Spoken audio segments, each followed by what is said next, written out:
Morning everyone, Phlashweb here. And in this video I'm going to be talking about Tag Manager, Google Tag Manager. And what the hell is it?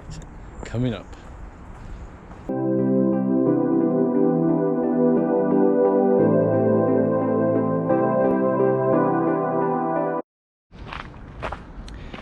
So the reason I wanted to talk about Google Tag Manager is because of the conversation we had with one of our clients.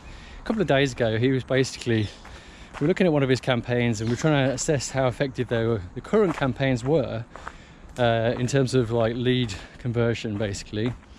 And I asked, can we have a look at the statistics for people that are clicking your phone or clicking to phone you right off your website? And he said, oh, I'm not tracking the actual phone clicks. He had a link to click so that if anyone clicks or pushes the button on his phone number, it would call automatically from the phone, which is quite nice.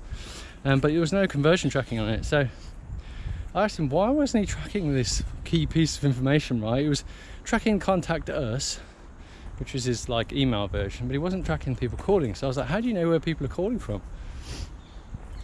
And his response was what surprised me, but then I'll explain why.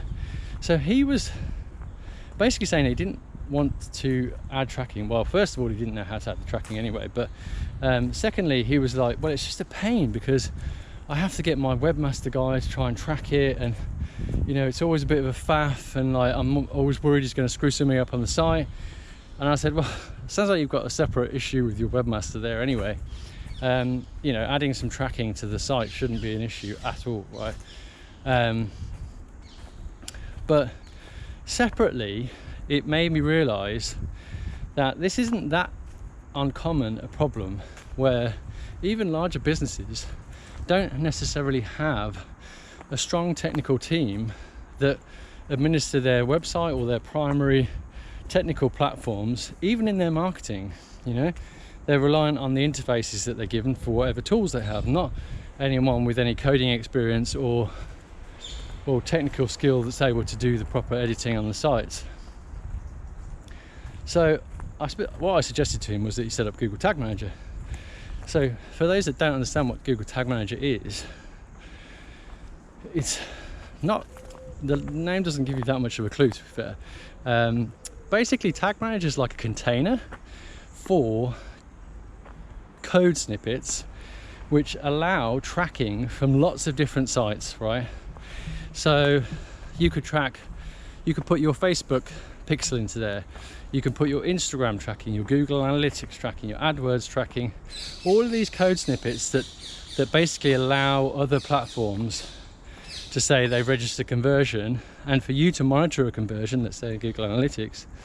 The Tag Manager is like that container that you put it all into one place, and the bit that's really important for people like our client is that he has an abstraction, right? He doesn't have to edit the code.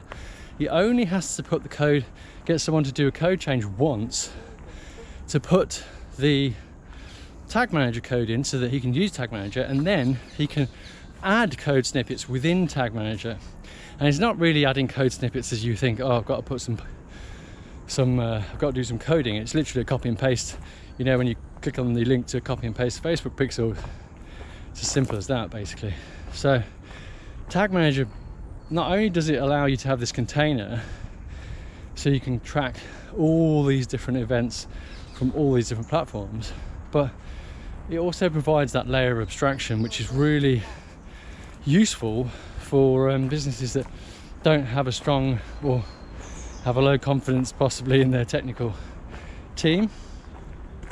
So I just wanted to share that because I was surprised that he wasn't familiar with it, given the amount of spending on marketing. And I thought maybe there's some other people out there that just never heard of it or haven't come across it yet. So it's definitely worth considering if you're in that sort of smaller or even medium-sized business where you don't have a strong webmaster team or you don't really like using them very much. Get this one thing done, and then you've got much better tracking and analytics for your conversions basically, and that is absolutely super key if you didn't already know. in terms of marketing spend. So I hope that helps, and look forward to seeing you on the next video. Don't forget to like and subscribe. See you next time.